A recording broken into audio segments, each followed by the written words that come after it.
नस नस में रग रग में कांग्रेस का खून है।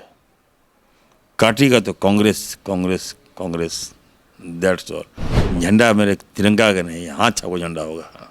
अरे हम हिंदू के लिए काम करते हैं। मेरे पिताजी अपना जीवन दे दिया हिंदू के लिए।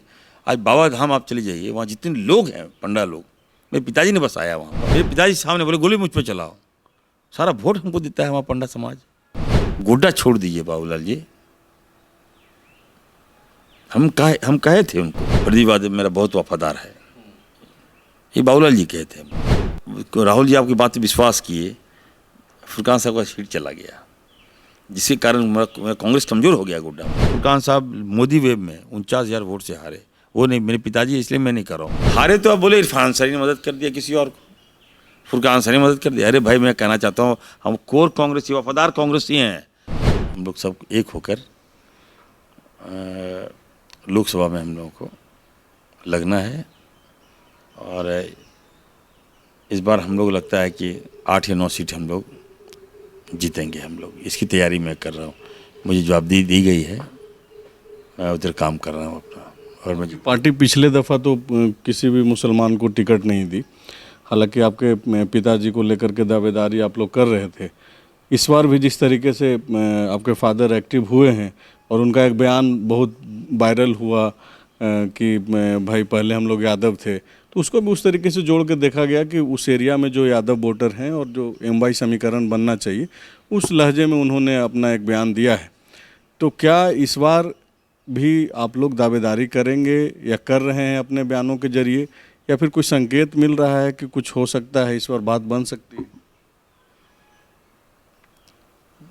नहीं, देखिए पार्टी आलाकमान को मिसगाइड किए थे बाबूलाल मरांडी जी। हम थे पिछले बार। गोड्डा लोकसभा जो है, हमें समझ में नहीं आता, कुछ नेता लोग अपने इतने, देखिए कुछ पार्टी से कुछ नेता आ गए हैं और जो बहुत शातिर हैं, बेवजह ये तुल दे रहे हैं कि फुरकान अंसारी वहाँ हिंदू वोट मुस्लिम को नहीं देगा, मुस्लिम हिंदू को नहीं देगा, ऐसा फीडबैक देते हैं लोग। अरे हम हिंदू के लिए काम करते हैं। मेरे पिताजी अपना जीवन दे दिया हिंदू के लिए। आज बाबा धाम आप चले जाइए, वहाँ जितने लोग हैं पंडा लोग, मेरे पिताजी ने बसाया वहाँ पर। क्या बात करते हैं? देवघर के पंडों को आप लोगों ने बसाया? वहाँ पे जब उजाड़ा जा रहा था, मेरे पिताजी सामने बोले गोली मुझ पर चलाओ, सारा वोट हमको देता है वहाँ पंडा समाज। गलत फीडबैक दिया था कि नहीं जीतेगा। अरे कौन जीतेगा? अब देखिए पिछली बार फुरकान साहब मोदी वेव में 49,000 वोट से हारे। वो नहीं, मेरे पिताजी, इसलिए मैं नहीं कर रहा हूँ। सच बात बता रहा हूँ, आपके चैनल के माध्यम से लोग जरूर देखेंगे। मोदी वेव जो बताइए, एकदम 5,000 4,500 वोट से हारे। सुन लीजिए आप, 2014 की बात कर रहे हैं? सुनिए ना। हाँ, दूसरा मोदी वेव आया तो 49,000 मात्र, फुरकान से मात्र 49,000 वोट से। बताइए, एमपी में लोग 3-3 लाख से हार रहा है। तो उनका मास तो है, ठीक है, मोदी वेव में दे दिया था। और जब जीतने की बारी आई, ठीक है, ये बाबूलाल मरांडी जी, देखिए राहुल जी कितना विश्वास करते हैं, मैं ये कहना चाहता हूँ। हम बाबूलाल जी से मिले थे कि सर आप तो सेकुलर आदमी हैं, आप राहुल जी से मिल रहे हैं, राहुल जी आप कितना आंख बंद करके विश्वास कर रहे हैं। गोड्डा छोड़ दीजिए बाबूलाल जी। हम कहे थे उनको, बोले नहीं, हम प्रदीप यादव जी को वोट दे दिए हैं। प्रदीप यादव मेरा बहुत वफादार है, ये बाबूलाल जी कहे थे हमको। हम वोट दे दिया इरफान। तो आपने वोट दिया, उसमें आप राहुल जी आपकी बात पे विश्वास किए, फुरकान साहब का सीट चला गया, जिसके कारण मेरा कांग्रेस कमज़ोर हो गया गोड्डा में। ठीक है, आप प्रदीप यादव जी लड़े चुनाव, आप देख लीजिए। वो कांग्रेस के बैनर से नहीं लड़े थे, वो जेबीएम के? हाँ, जेबीएम के टिकट पर लड़े थे। और परिणाम आपने देखा। अब हारे तो आप बोले इरफान अंसारी ने मदद कर दिया किसी और को, फुरकान अंसारी ने मदद कर दिया। अरे भाई मैं कहना चाहता हूँ, हम कोर कांग्रेसी, वफादार कांग्रेसी हैं। हम आपको क्यों हराएंगे? ये फीडबैक दे दिया आलाकमान को। अब प्रदीप यादव जी कांग्रेस में आए हैं, मैं वेलकम करता हूँ। पार्टी में कोई भी आ सकता है। तो ऐसा नहीं है। वो सीट, एक सीट जो है वो हम इसीलिए कह रहे हैं कि वो अल्पसंख्यक सीट है। हम लोग राजनीतिक समीकरण देखते हैं, ठीक है, और 18% अगर अंसारी है यहाँ, तो एक दो सीट तो बनता है उनका। तो नेताओं को कहेंगे कि अभी देखिए फुरकान साहब का बयान आया कि हम यादव थे, तो निश्चित तौर पर उस बयान का कई निचोड़ निकाला गया, हमको काफ़ी लाभ मिला उससे। आज यादव समाज जो भाजपा को और था वो चला है कांग्रेस की ओर, सारे लोग वेलकम कर रहे हैं मेरा। तो अनुभवी नेता का कुछ वाकई में मतलब थे कि लाभ लेने के लिए उन्होंने बयान दे दिया? नहीं। देखिए, अब इतिहास तो मैं नहीं जानता, अब आपको फुरकान साहब से पूछना हो। लेकिन अब उन्होंने क्या बात है लेकिन हम देखिए, अभी एक बात और बता रहा हूँ। बोकारो में एक चंदन क्यारी गांव है, चंदन क्यारी, वहाँ पर आपके मित्र ही हैं वहाँ से विधायक? हाँ, तो नहीं, वहाँ पे कुछ सबीर अहमद महतो, वो गजट में है। तो इसका मतलब है कि पूर्वज के पूर्वज हो सकते हैं, हम ये नहीं कह सकते कि नहीं, लेकिन कब की बातें हैं कि क्या है। जी, एक बात ये बताइए, देखिए आपके फादर लोकसभा कांग्रेस के बड़े नेता रहे, लोकसभा के सांसद भी बने, अब उनके बाद आपको भी पार्टी ने टिकट दिया, आप विधायक बने, तो आपकी या फिर आपकी फैमिली की ये जिद क्यों है कि भाई फुरकान साहब को ही टिकट मिले? परिवारवाद का जिस तरीके से आरोप लगता है, सवाल पहले मेरा ले लीजिए, तो क्यों नहीं मान लिया कि ठीक है अगर मुसलमान को ही देना है तो मुसलमानों में कोई और भी तो हो सकता है जिसको आगे बढ़ाया जाना चाहिए? आपके पिताजी सांसद रहे ही, आप विधायक हैं ही, कांग्रेस पार्टी ने दोनों को मौका दिया। देखिए, ऐसी कोई बात नहीं। मैं कहना चाहता हूँ, मेरा राजनीतिक करने का तरीका अलग है और फुरकान साहब का अलग है। मैं उनके साथ नहीं रहता हूँ। मैं जामतला का विधायक हूँ, जामतला में रहता हूँ। मैंने घर छोड़ दिया। मैं फुरकान साहब से मुझे टैग मत कीजिए। मतलब टिकट लेने के लिए अब आप घर छोड़ दिए? नहीं नहीं नहीं, ऐसी बात। अब मैं घर छोड़ चुका, पता कर सकते हैं, आज से नहीं।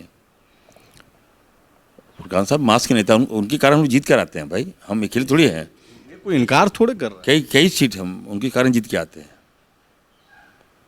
ठीक है। हाँ, किसी के साथ गलत हो तो हम लोग बोलेंगे। ये नहीं कि मेरे पिताजी फुरकान साहब हैं और मैं उनके लिए पैरवी कर रहा हूँ, ऐसा नहीं।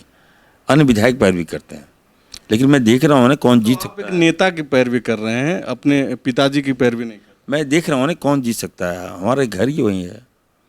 अभी देखिए, लोग कह रहे हैं कि जरमुंडी, जहाँ मेरा घर है,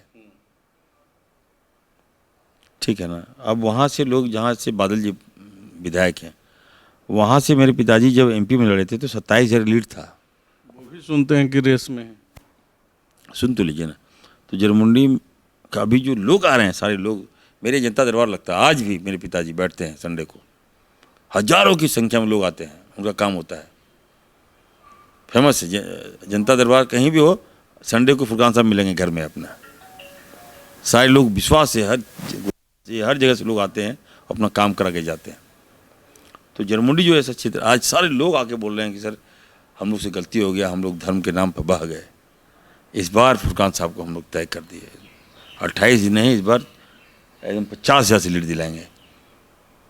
तो ये तो लोग कह रहे हैं। अब बताइए, पार्टी सर्वे करा ले।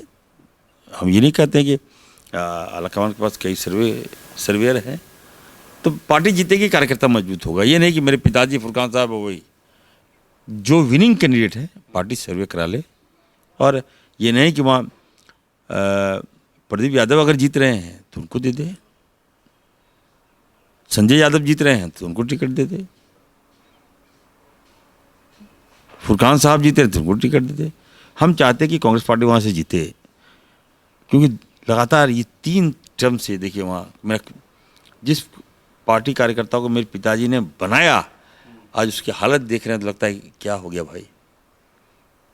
सांसद विधायक जिताना बहुत जरूरी होता है कार्यकर्ताओं को मजबूत करने के लिए, और मेरे पिताजी ने लोगों को मजबूत किया था। इसलिए मेरा ये नहीं है कि मेरे पिताजी, इसलिए मैं बोल रहा हूँ पार्टी जिसको टिकट देगी, मैं बार बार बोल रहा हूँ, पार्टी को लगेगा कि नहीं फुरकान अंसारी नहीं जीत पा रहे हैं, पार्टी सर्वे करा ले, जो जीतने वाले कैंडिडेट है उनको टिकट दे। मैं तो वफादार हूँ कांग्रेस पार्टी का, जो पार्टी कहेगी पार्टी टिकट आपको दे दे, मैं आपके साथ रहूँगा। हम लोग तो अभी पत्रकार बता रहा हूँ, पार्टी मोमिन को दे दे, मैं रहूँगा उसके साथ, आरिफ को दे दे, मैं रहूँगा उसके साथ, प्रतीक को दे दे, उसके साथ रहूँगा मैं, जिसको दे दे, पार्षद को दे दे, मैं उसके साथ रहूँगा। तो ऐसा नहीं है, मैं पार्टी का वफादार सिपाही हूँ, पार्टी को निर्णय लेना है, जिसको भी पार्टी उम्मीदवार बनाएगी। हम बार बार बोल रहा हूँ, नस नस में रग रग में कांग्रेस का खून है, काटेगा तो कांग्रेस कांग्रेस कांग्रेस, दैट्स ऑल। मरूंगा भी तो कांग्रेस के नाम से ही मरूंगा, याद रखिएगा। झंडा मेरे तिरंगा का नहीं, हाथ छापो झंडा होगा, उसी पे चले जाऊंगा। ये है इरफान अंसारी। अब कहीं इसको लेकर के ना बवाल हो जाए कि इरफान ने ये कह दिया कि झंडा तिरंगा का नहीं, हाथ छाप का ही रहे, इस पे भी आप बोल दीजिए, नहीं तो कुछ अलग तरीके। देखिए, तिरंगा तो देश में है, सेंस मतलब है कि मैं हाथ छाप वफादार, प्रतीक मेरा वफादारी का है। कोई सर्टिफिकेट मांगे तो उसको बता दीजिएगा, हमसे सर्टिफिकेट मत मांगे। और वैसे लोगों को कहूँगा कि कम से कम कभी भी किसी के प्रति, है ना, द्वेष की भावना मत पालिए, पहले पहचानिए कौन है क्या है। अरे फंसाना तो चुटकी का काम है, किसी को भी आप फंसा सकते हैं, लेकिन फंसाने का फिर साइड इफेक्ट क्या होगा ये भी देखना चाहिए लोगों को। शुक्रिया इरफान जी बातचीत करने के लिए। पूरा इंटरव्यू आप देखिए और समझिए कि इरफान अंसारी जो काफ़ी अपने अंदाज़ों से हमेशा चर्चा में बने हुए रहते हैं, कैसे अपनी बातें जो हैं सरलता के साथ रख रहे हैं। शुक्रिया। बायोम जो है मेडिकल प्रिपरेशन का एकमात्र संस्थान, जहां है complete digital classrooms, video lectures, student tracking system, library facility and 100% result oriented rankers batch. Biome Hinoo एवं नगरा टोली, Ranchi.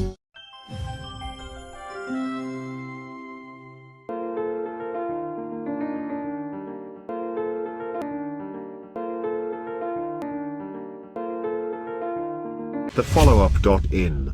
Like, share, and subscribe. www.thefollowup.in